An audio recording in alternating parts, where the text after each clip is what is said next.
इस कार्यक्रम के पुण्यार्जक हैं भव्य जैन के 8वें जन्म दिवस के उपलक्ष्य में श्री उत्तम चंद जी, सुलोचना जी सराफ, श्री शैलेंद्र अमिता सराफ, श्री सत्येंद्र सची सराफ, श्री मनीष वर्षा सराफ, अनुष्का, ओशी, सात्विक, निष्ठा, आर्जव एवं समस्त सराफ परिवार बेगमगंज।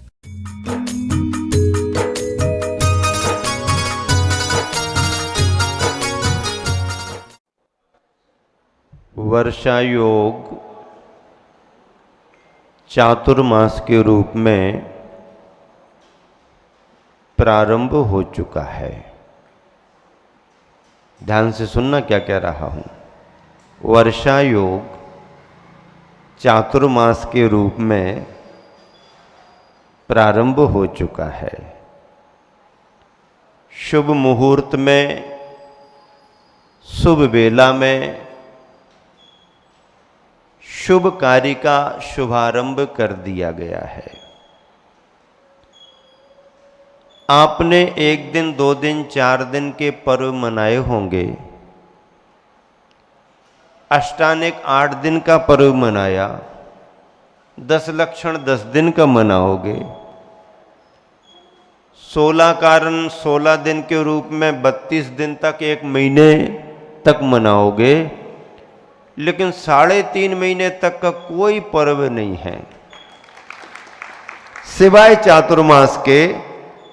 3.5 महीने का कोई पर्व नहीं है। कहते तो 3.5 महीने हैं, लेकिन 4 महीना निकालते हैं श्रावक।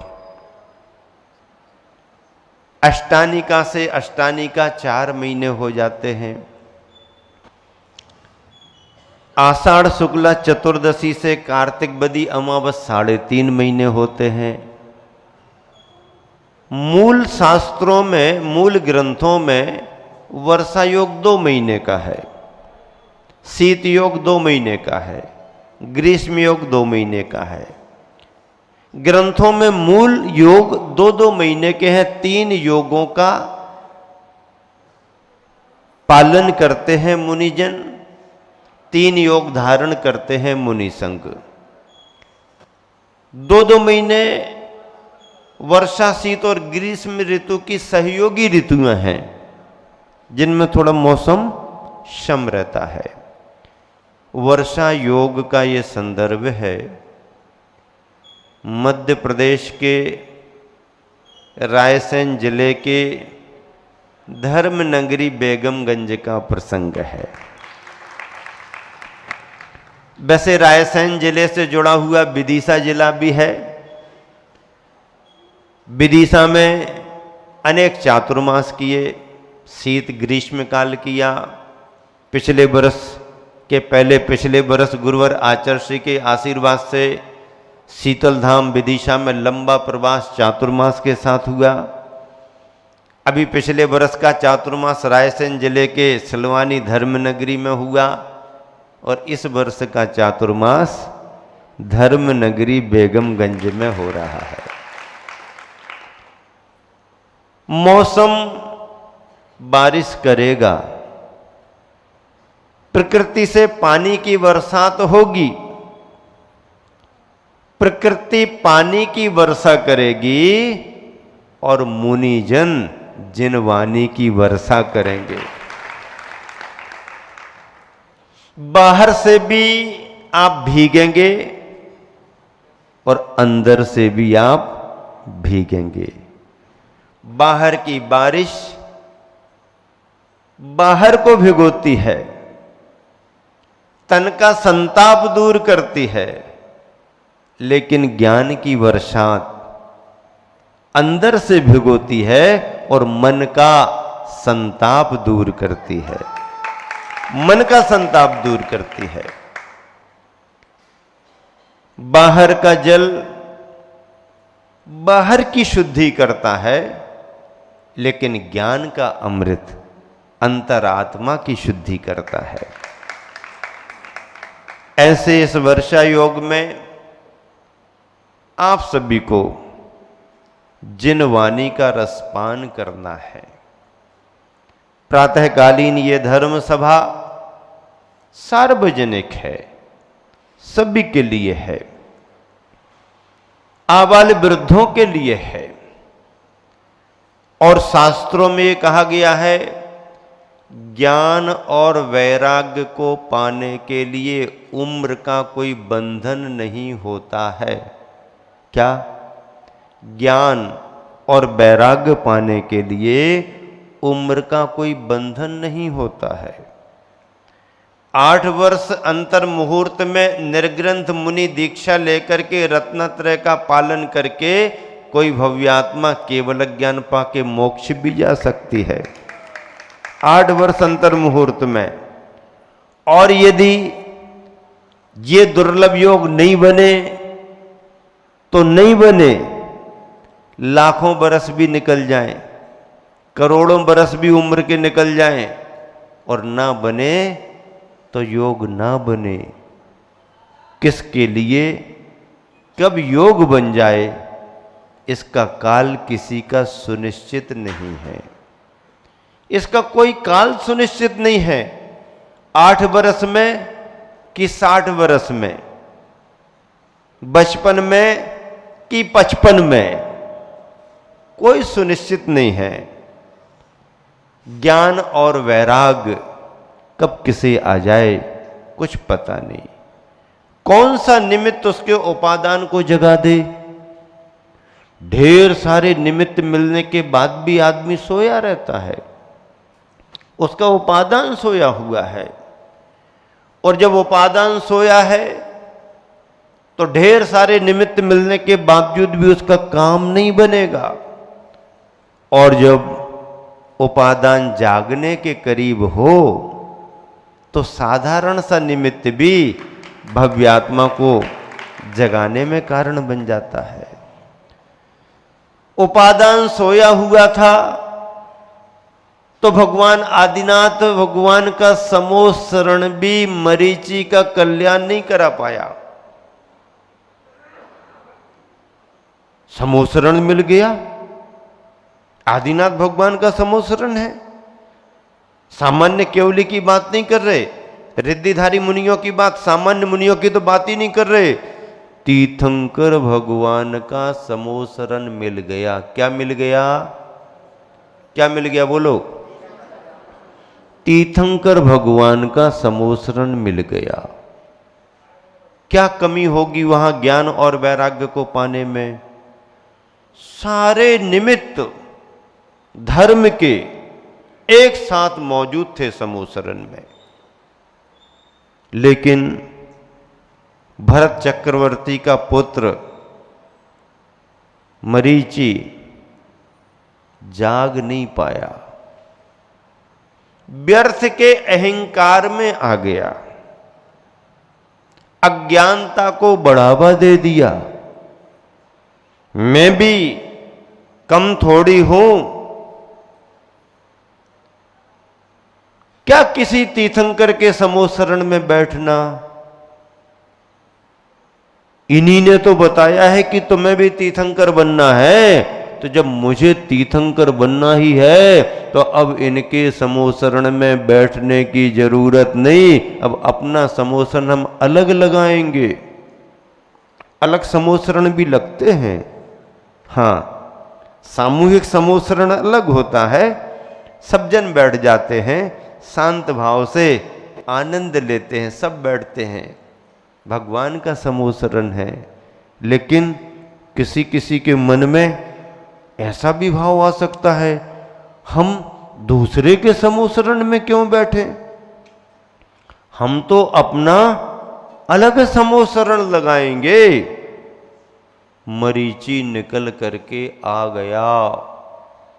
क्या सुन रहे कि नहीं सुन रहे?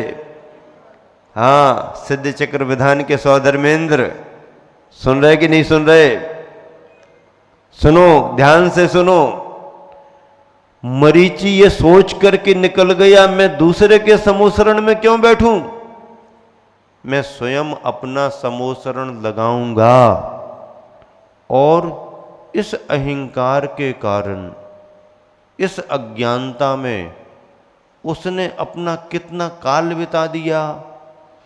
जो काम युग के आदि में बन सकता था वह पूरा चतुर्थ काल बीत जाने के बाद अंत अंत में बना। पंगत में सबसे पहले बैठ करके जिसको भोजन करना था, जब भंडारा साफ होने लगा, बर्तन उठाने वाले आ गए, तब लाइन में जाकर के हमें भी भोजन करना है, आ जाओ, जो बचा है सो ले लो। अंत में तीर्थंकर बने, कल्याण हो गया। वो हमारे आराध्य हैं, परमात्मा हैं, हम उनकी वंदना करते हैं, लेकिन उनके कथानक पर ये विचार करते हैं कि व्यर्थ के अहंकार में आकर के उस भव्यात्मा ने अपना कितना बड़ा संसार बढ़ा दिया, कितना बड़ा संसार बढ़ा दिया। इतने प्रबल निमित्त, साक्षात तीर्थंकर का निमित्त, फिर भी कल्याण नहीं कर पाया। पर जब उपादान जागने का समय आया, भवितव्यता होनहार कुछ उसकी अच्छी हुई, तो एक चारण रिद्धिधारी मुनि महाराज, कहां तीर्थंकर और कहां चारण रिद्धिधारी मुनि महाराज, वो चारण रिद्धिधारी मुनि महाराज निमित्त बन गए। मनुष्य की पर्याय में कल्याण नहीं कर पाया, नरसिंह होकर के भी समोसरण से निकल आया, लेकिन जब जंगल में भटकने वाला सिंह था, नर निकल गया नर निकल गया, केवल सिंह बचा। उस सिंह की पर्याय में रिद्धिधारी मुनि महाराज निमित्त बन गए। हिंसा कर रहा था, शिकार कर रहा था, मुनि महाराज की मुद्रा देख ली। मुनि महाराज जी ने ये विचार कर लिया कि ये भव्यात्मा है, केवली भगवान की वाणी में मैंने सुन लिया है कि यह इस भव से चल करके अगले 10वें भव में तीर्थंकर बनेगा, तब इसको अभी संबोध देना चाहिए। उस हिंसा के समय मुनिराज ने उसे संबोधन दिया। संबोधन को पाकर के सम्यक दर्शन प्राप्त कर लिया, मिथ्या दर्शन गया, उसके साथ सम्यक ज्ञान आ गया, तत्व की समझ आ गई, और संयम के क्षेत्र में उसने अनुव्रतों को स्वीकार कर लिया। जिन व्रतों को घर में रहकर के गृहस्थ स्वीकार करते हैं, उन व्रतों को त्रियंच की पर्याय में रहकर के उस सिंह ने स्वीकार कर लिया, व्रती बन गया। और मुनिराज ने कहा कि तुम्हारे आयु अब ज्यादा नहीं है, इसलिए तुम्हें अपने प्रभाव की तैयारी करना चाहिए। तो उसने मुनि महाराज से संलेखना का व्रत ले लिया, संलेखना का व्रत लिया। कितना साहसी भाव आया, कह दिया अब उम्र तुम्हारी ज्यादा नहीं बची, तो कहता फिर संलेखना लूंगा। जब मरना ही है तो वीर मरण के साथ मरण होना चाहिए। हमारे गुरुवर आचार्य श्री ऐसा बार बार कहते हैं। संलेखना ले ली और उस पर्याय में समाधि धारण करके स्वर्ग को प्राप्त हुआ। संलेखना में कौन सेवा करने आता होगा, कौन उसको भोजन पानी देता होगा? ना कोई सेवा करने गए और ना किसी ने भोजन पानी दिया। अपने परिणामों की दृढ़ता से उसने ये सोच करके कि यहां तो मुझे कोई कुछ देने वाला है नहीं, निराहार ही रहूंगा, निर्जल ही रहूंगा। और ऐसी अवस्था देख करके संलेखना की, जंगल के जो जानवर सिंह के सामने दयनीय रहते थे, आवाज सुन करके जंगल से भाग जाते थे, ऐसे छोटे छोटे जानवर भी आकर के सिंह के इर्द गिर्द घूमने लगे। कोई उसके बालों को खींचने लगा, कोई उसके चेहरे पर पंजा लगा रहा, कोई जानवर उसकी पूंछ को खींच रहा, सता रहा, कष्ट दे रहे, लेकिन इसके बावजूद भी सिंह ने समता का परिणाम नहीं छोड़ा। परिणाम क्या निकला? परिणाम क्या निकला कि उस सिंह के समता भाव से वनचर अज्ञानी प्राणी सिंह को कमजोर समझ रहे थे और जो भय उनके मन में रहता था उसका बदला लेने का भाव करते थे। लेकिन जब सिंह ने समता का परिचय दिया तो उन सभी जीवों के परिणाम भी बदल गए और वो उस सिंह के लिए सहयोगी बनने लगे। बड़े से बड़ा निमित्त भी मिले और उपादान सोया हुआ है तो काम बनने वाला नहीं, और उपादान तुम्हारा थोड़ा जाग जाए तो सामान्य सा निमित्त भी तुम्हारा कल्याण करा देगा।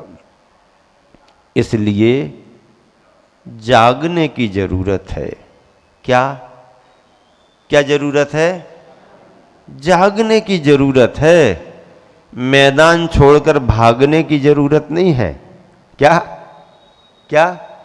हाँ, जागने की जरूरत है, मैदान छोड़ करके भागने की जरूरत नहीं है।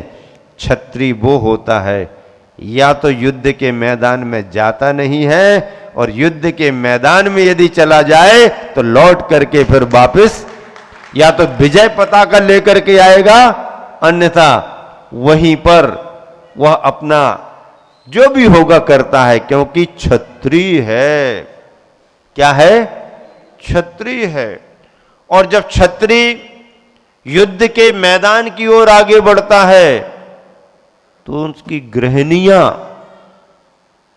सौभाग्य का तिलक लगाती हैं, मोह नहीं दिखाती हैं, रोती नहीं है। रोना शुरू कर दें तो उसका पुरुषार्थ कम हो जाए, बल्कि तिलक लगा करके आरती उतारती हैं और कहती हैं विजय श्री को बर करके आना। उत्साह बढ़ाती हैं और जाता है युद्ध के मैदान में, पुरुषार्थ करता है और जीत करके ही वापस आता है। क्षत्रियों के पुत्रों को यह शिक्षा दी जाती है कि या तो मैदान में जाना नहीं, और मैदान में उतर गए हो तो पीठ दिखा करके वापस आना नहीं, मैदान छोड़ करके भागना नहीं। तुम भाग्यवान हो, अधूरे भी नहीं हो, अभागे भी नहीं हो। यदि आपका भाग्य नहीं होता तो नर पर्याय नहीं मिलती, आपका भाग्य नहीं होता तो जैन कुल नहीं मिलता, आपका भाग्य नहीं होता तो धर्म पर श्रद्धा नहीं होती, आपका भाग्य नहीं होता तो ऐसे चातुर्मास नहीं कराते, आपका भाग्य नहीं होता तो ऐसे आकर के धर्म सभा में नहीं बैठते। आप भाग्यवान हो। क्या हो? बोलो तो सही। क्या हो? अपने भाग्यवान होने को तुम दूसरे से सर्टिफिकेट लेने की अपेक्षा करते हो। दूसरे से तुमने सर्टिफिकेट मांगा तो वो तो तुमको लिख करके देखा तुम महाअभागे हो, क्या कहेगा? दूसरा क्या कहेगा? तुम तो महाअभागे हो। तो दूसरे से सर्टिफिकेट नहीं लेना, अपने परिणामों पर विश्वास करना, अपने पुण्य पर विश्वास करना। हाथों से बढ़िया रंगीन कलर में, अच्छी डिजाइन में क्या लिख करके रखना? मैं महाभाग्यवान हूं, मैं महासौभाग्यशाली हूं। कोई कहेगा किसने कहा? मेरा अंतर मन कह रहा है। क्या? मेरा अंतर मन कह रहा है कि मैं महाभाग्यशाली हूं। कोई कहेगा कैसे महाभाग्यशाली हो? आप कहो मनुष्य की पर्याय मैंने प्राप्त की है। जैन कुल मुझे मिला है। जैन कुल के पहले मनुष्य बनने के बाद भी म्लेच्छ खंड मिल जाता तो क्या करते? आर्य खंड मिला है, आर्य खंड मिला है। आर्य खंड में दूसरे कुलों में चले जाते, नीच कुल में चले जाते, क्या होता तुम्हारा? लेकिन उससे भी आगे बढ़कर के जैन कुल मिला है। जैन कुल मिलने के बाद भी ऐसे अभागे तुम रह सकते थे कि जिनकी जिन धर्म पर श्रद्धा नहीं है, जिनकी जिन देव पर श्रद्धा नहीं है, जिन वाणी पर श्रद्धा नहीं है, और जिन गुरुओं पर, मुनियों पर जिनकी श्रद्धा नहीं है, वे अभागे हैं, भाग्यशाली नहीं हैं। उन सब में आप भाग्यशाली हो, क्योंकि देव शास्त्र गुरु पर आपकी श्रद्धा जमी है। और महाभाग्यशाली हो कि आपको गुरुवर आचार्य श्री विद्यासागर जैसे गुरु प्राप्त हुए हैं। और महाभाग्यशाली हो कि आपने, सारी समाज ने मिलकर के ऐसा भाव भाया पुरुषार्थ किया कि आपको चातुर्मास का योग बना। उनमें भी आप महाभाग्यशाली हो कि चतुर्मास के समारोह में स्थापना पर आपने महा मंगल कलश स्थापित किए हैं।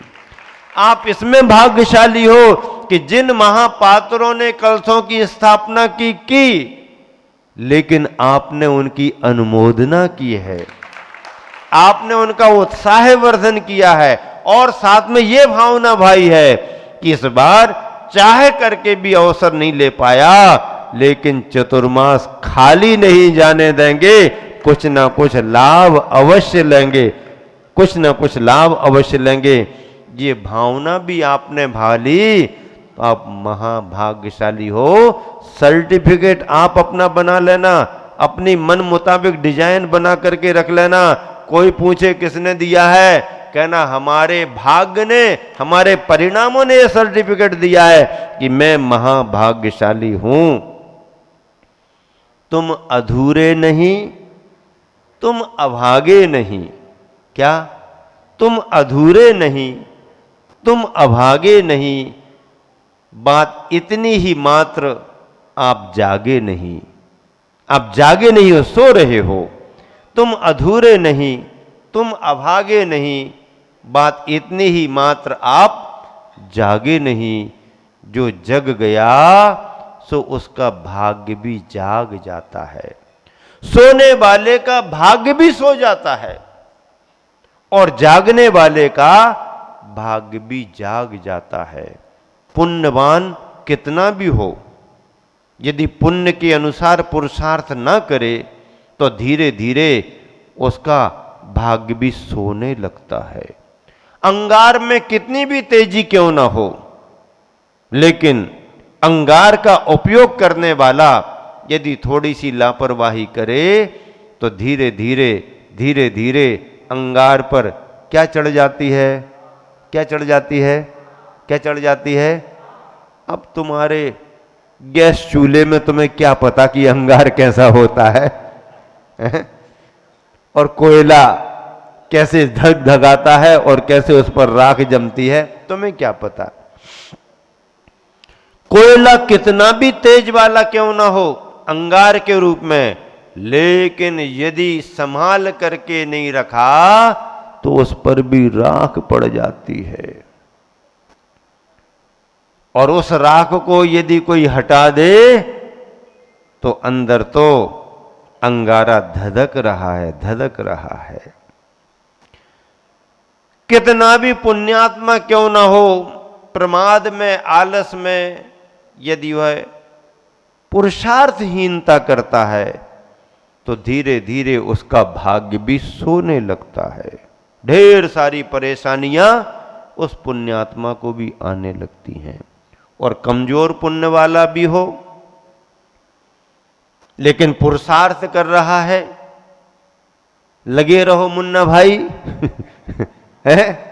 लगे रहो मुन्ना भाई, भैया तुम संघर्ष करो, हम तुम्हारे हाँ भैया तुम संघर्ष करो, हम तुम्हारे साथ हैं, लगे रहो लगे रहो लगे रहो लगे रहो।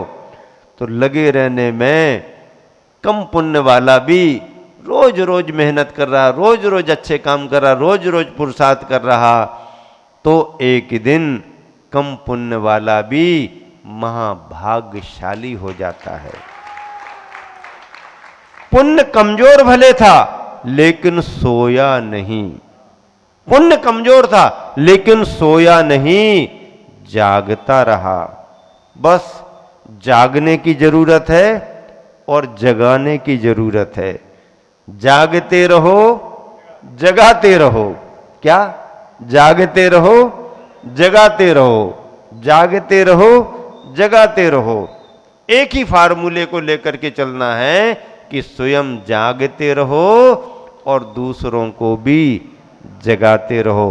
तुम धर्म का लाभ लेते रहो और दूसरे को भी धर्म का लाभ दिलाते रहो। जागने के लिए सानिध्य बड़ा महत्वपूर्ण होता है, और ये जो सानिध्य आपको मिल रहा है ये आपकी चेतना को जागृत करने के लिए मिल रहा है। हाँ, जैसे कोई व्यक्ति गर्मी में बहुत हारा थका, रात में नींद नहीं आई, मच्छरों पर मच्छर और नए नए मच्छर, नए नए प्रकार के मच्छर, नई नई डिजाइन वाले मच्छर हैं, परेशान रहा। लाइट पर लाइट जा रही है, पंखा काम नहीं कर रहा, कूलर बंद हो जा रहा है, एसी भी फेल हो रहा है, और मच्छर पर मच्छर, मच्छर पर मच्छर, नींद नहीं आई। और सुबह सुबह ठंडी हवा मिलने से आप सो गए, और सुबह सुबह काम करना था, तुम्हें ध्यान नहीं रहा समय का, जरूरी कहीं जाना था। अब कोई आया, देखा, अरे ये तो अभी भी सो रहा, समय हो गया जाने का, चूक जाएगा, काम बिगड़ जाएगा, चलो उठाओ। आवाज दी, सुनी नहीं, चादर खींची, क्या कर दिया? अभी नहीं, नींद आ रही है। और छोटे बच्चे तो देखो बड़ी डिजाइनों में तो सोते रहते हैं, और ज्यादा करो तो गुस्सा दिखाते हैं। फिर क्या करते हैं? पानी लाओ लोटे में भर के और 2-4 किंचे डाल दो, और जहां पानी पड़ा और उठ गया, बैठ गया, अरे इतना समय हो गया, अरे अरे अच्छा जगा दिया, अच्छा जगा दिया, झटपट तैयार होकर के भागा। पानी के थोड़े से किंचे लगे, निद्रा टूट गई। जगाने से बाहर की निद्रा टूट जाती है, पानी के किंचे डालने से बाहर की निद्रा टूट जाती है। तुम्हारे मोह की निद्रा कैसे टूटेगी? मोह की निद्रा को तोड़ना है और परमार्थ से तुम्हारे को जोड़ना है। मैं ये नहीं कह रहा हूं कि तुम घर छोड़ करके हमारे पास आ जाओ, घर को तो अच्छे से पकड़े रहो, खूब बिल्कुल 24 घंटे ऐसे लगाए रहो, न हम कहीं जाएंगे न हमारा घर कहीं जाएगा।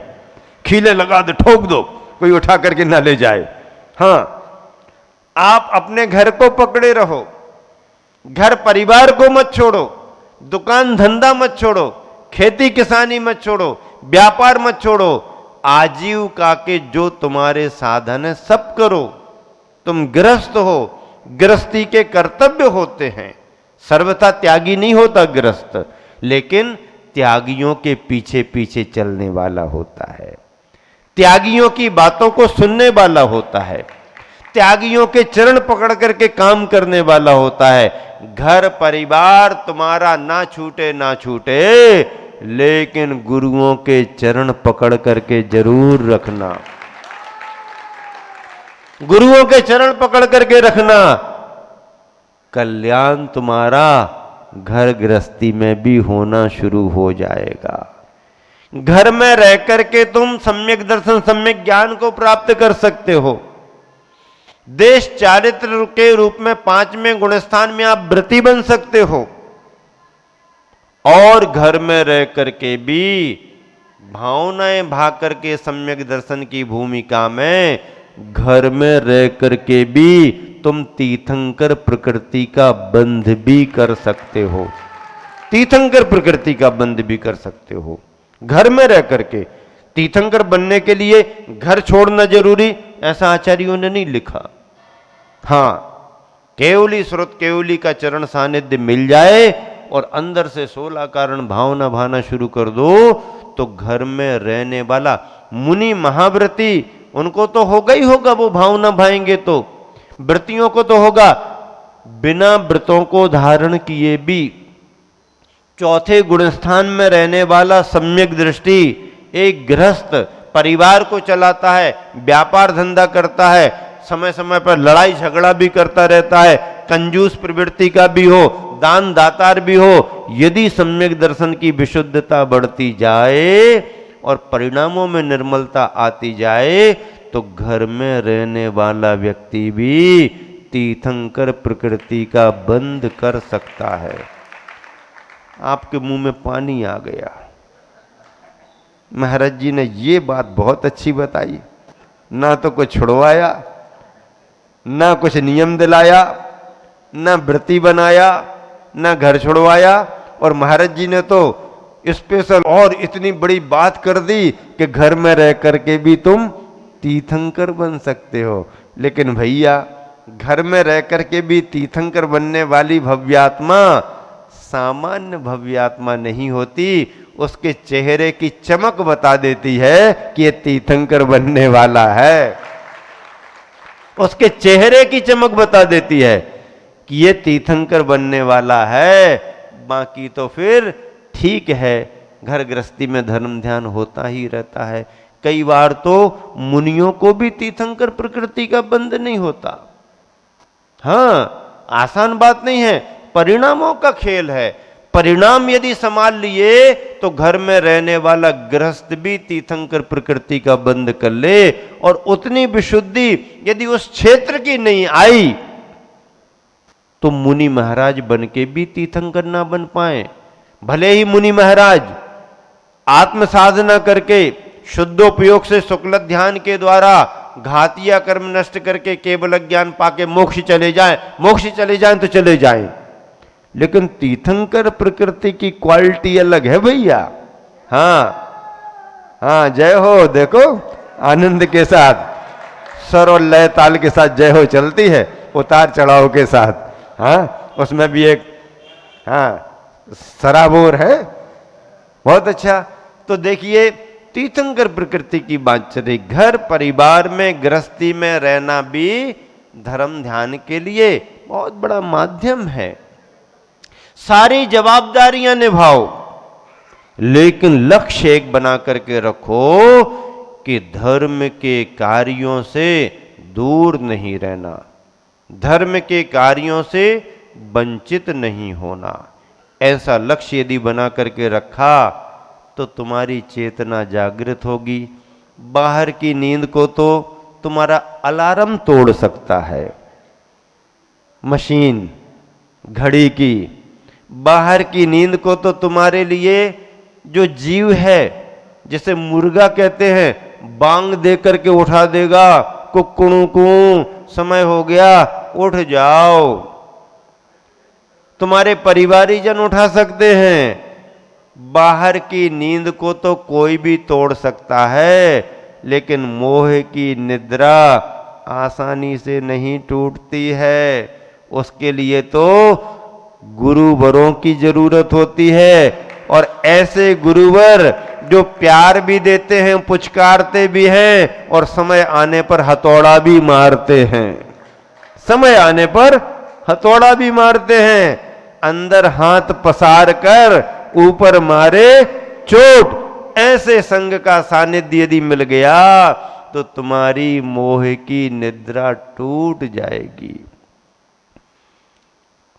मोह नींद से उठ रे चेतन, क्या? मोह नींद से उठ रे चेतन, तुझे जगावन को हो दयाल, उपदेश करें गुरु। 12 भावन को, क्या बात है। मोह की निद्रा को तोड़ने के लिए गुरुओं के माध्यम से यदि 12 भावना सुनने को मिल जाए तो दुनिया की कोई भी ऐसी ताकत नहीं है जो व्यक्ति को मोह की निद्रा में सुलाती रहे। छटपटाएगा और दौड़ लगाएगा, छटपटाएगा और उठेगा। तुरंत में वो कुछ करे या ना करे, लेकिन अंदर से चेतना उसकी जागृत हो जाएगी। और यथार्थ में अंदर का जागना ही सच्चा जागना है। बाहर का जागना तो कोई भी कर सकता है, बाहर के जागरण के साथ भी अंदर से सो सकता है, लेकिन अंदर से कोई जग गया तो फिर बाहर की नींद रहने वाली नहीं है। जो जग गया सो, कविता लिखी थी एक, जो जग गया सो जग गया। जग गया जाग गया, और जग गया नहीं संसार गया। जो जग गया सो, ठीक लग रहा कि नहीं लग रहा? अच्छा लग रहा कि नहीं लग रहा? अच्छा लग रहा कि बहुत अच्छा लग रहा? बोलो तो। आचार्य जी पूछते हैं बीच बीच में, सुन रहे कि नहीं सुन रहे?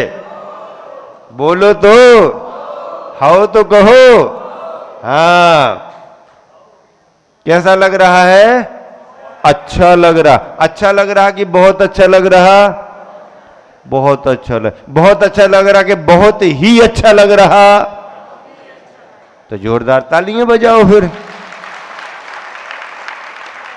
मोह नींद से उठ रहे चेतन। आज जितने चेहरे दिखाई दे रहे हैं, ये चेहरे सब प्रसन्नता से चमक रहे हैं। भले आप मेकअप करके नहीं आए, क्या? भले आप मेकअप करके नहीं आए, ब्यूटी पार्लर होकर के नहीं आए, लेकिन ज्ञान का रस मिलने से आपके चेहरे चमक रहे हैं। अरे बच्चों के कुमार अवस्था में तो चेहरे चमकते रहते हैं, यौवन में जवानी में भी चेहरा चमकता रहता है, लेकिन ज्ञान का रस मिल जाए तो वृद्धों के भी चेहरे चमकने लगते हैं। और ऐसी चमक आती है कि ब्यूटी पार्लर का मेकअप भी तुम्हारा फीका फीका हो जाता है। ज्ञान का रस प्राप्त करो। एक एक व्यक्ति नियम लेकर के जाओ कि आज मैं यहां से सुनकर के जा रहा हूं, दिन भर में 10, 20, 25 लोगों को सूचना दूंगा, आज ऐसा ऐसा प्रवचन में लगा, और 10-25 लोगों को प्रेरित करूंगा कि भैया 1 घंटे की बात है, 8:30 से 9:30 की बात है, आप 1000 काम छोड़ करके भी 1 घंटे के लिए महाराज जी की सभा में आइएगा। आप सभी पावन वर्षा योग की रिमझिम फुहारों में शरीर की शीतलता को प्राप्त कर रहे हो,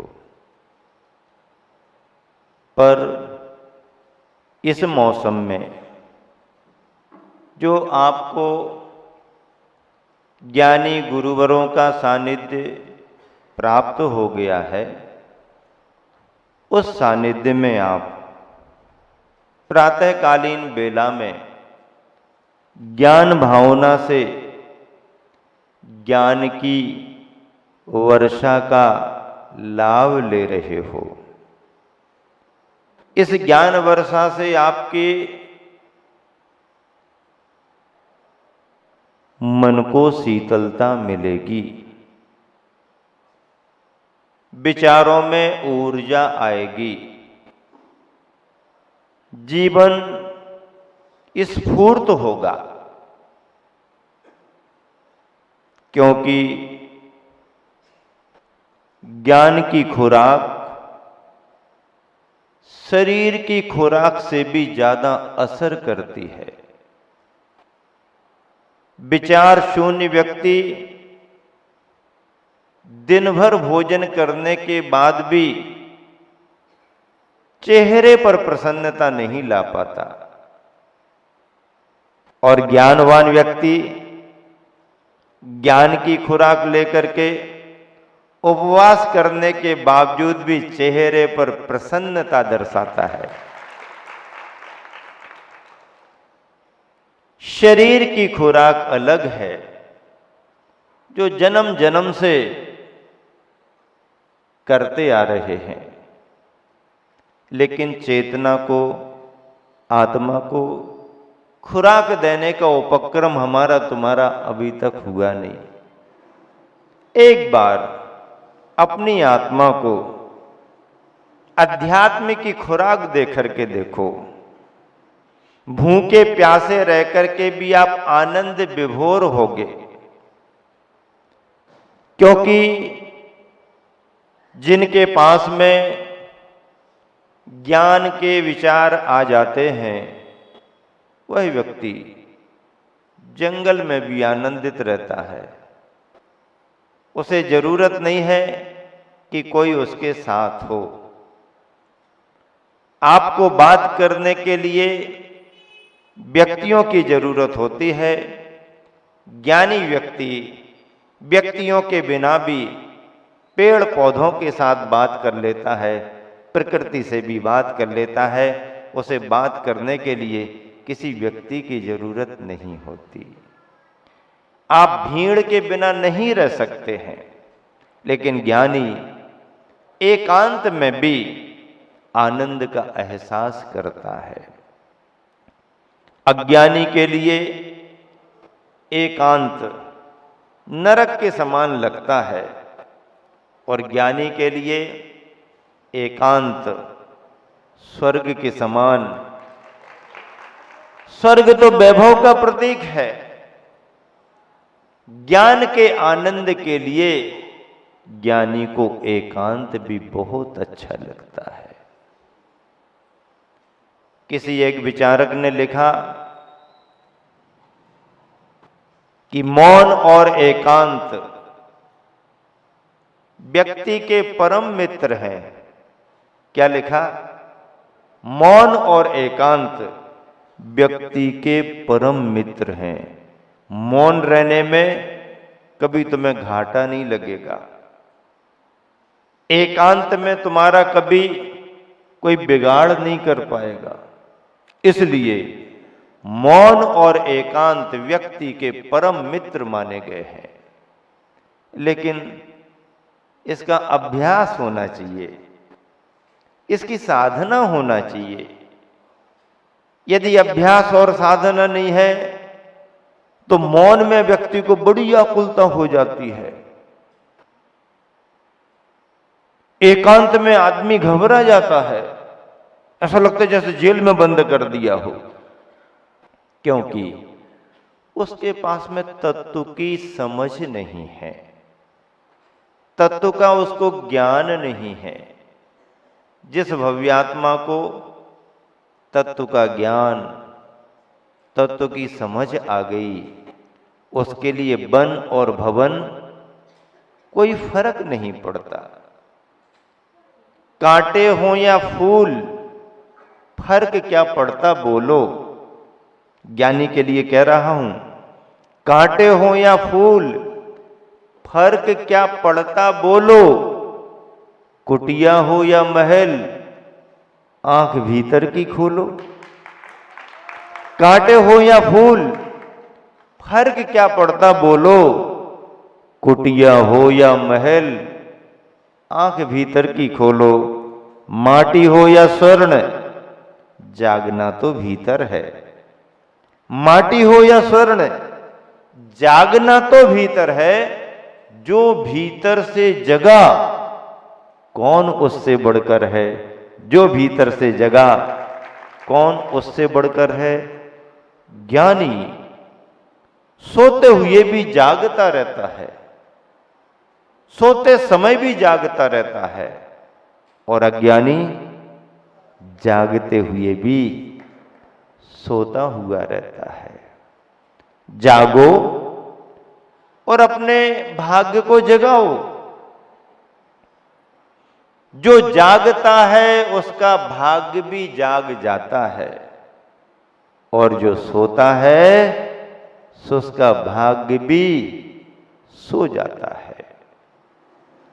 जो भीतर से जगा कौन उससे बढ़कर है। ज्ञानी 24 घंटे जागरूक रहता है। भोजन करते समय भी उसकी जागरूकता रहती है,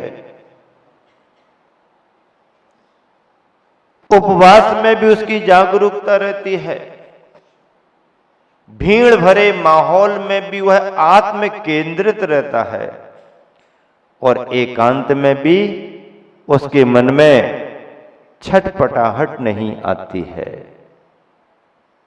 ऐसा ज्ञान पाने की आपको जरूरत है। ज्ञान तत्व के स्वरूप को लेकर के होता है। तत्व का स्वरूप आत्मा का स्वरूप माना गया है। आत्मा का स्वरूप मोक्ष मार्ग है, और मोक्ष के मार्ग में यदि कोई भव्य आत्मा लगती है तो उसको निर्वाण की प्राप्ति अवश्य ही होती है। निर्वाण की प्राप्ति होती है। संसार में उसे कोई रोक नहीं सकता। तोते का स्वभाव यदि किसी का है तो पिंजरे में मालिक कितने दिन कैद करके रखेगा। हाँ, तोते का स्वभाव यदि किसी के पास है तो पिंजरे में कितने दिन बंद रखोगे आप उसे। जिस दिन उसे खिड़की खुली हुई मिल जाएगी और तोता कहेगा बाय बाय टाटा, अब हम चले, तुम अपने पिंजरे को संभालो। लेकिन यदि कोई कबूतर के स्वभाव वाला है तो कबूतर के स्वभाव वाले को उसका मालिक निकाल निकाल करके बाहर भी करे तो भी कबूतर लौट लौट करके उसी स्थान पर जाना चाहता है, उसी पिंजरे में जाना चाहता है। कबूतर के स्वभाव वाले कबहू तर न पाएंगे। कबूतर के स्वभाव वाले कबहू तर न पाएंगे, और तोते के स्वभाव वाले एक ना एक दिन तर ही जाएंगे। तोते का स्वभाव ज्ञानी का स्वभाव है। पिंजरे में कैद है तोता है, लेकिन तन से कैद है, मन से कैद नहीं है।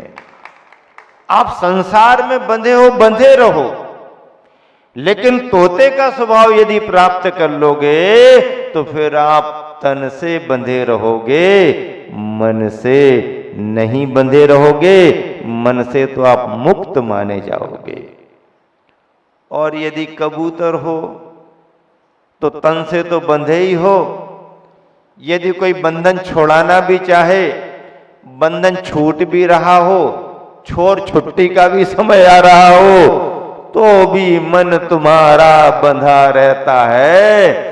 तो बंधन से छुटकारा मिलने के बाद भी तुम्हारे को मुक्ति नहीं, क्योंकि कबूतर के स्वभाव वाले हो, तोता के स्वभाव वाले नहीं हो।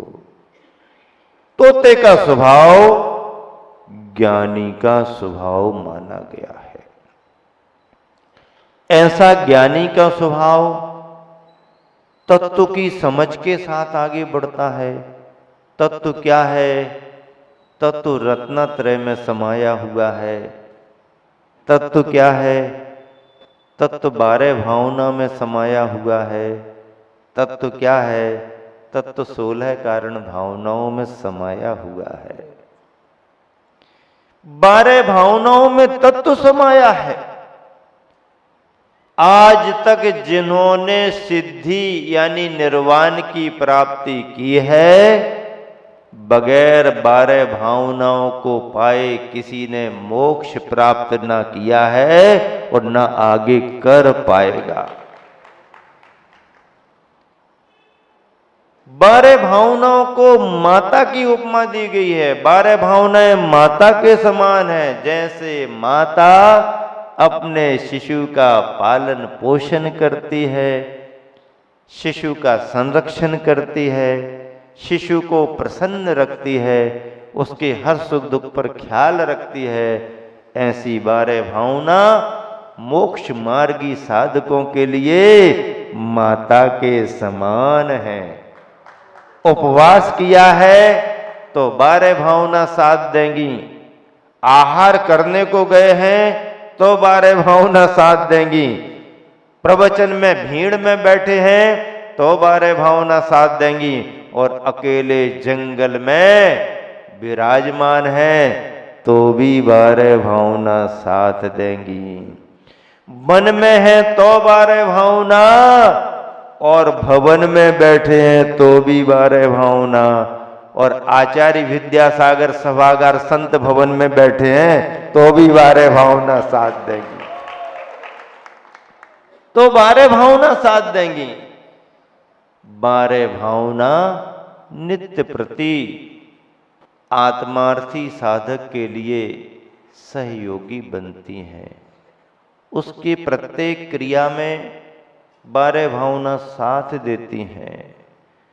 बैराग उपावन माई चिंतो क्या अनुप्रेक्षा भाई।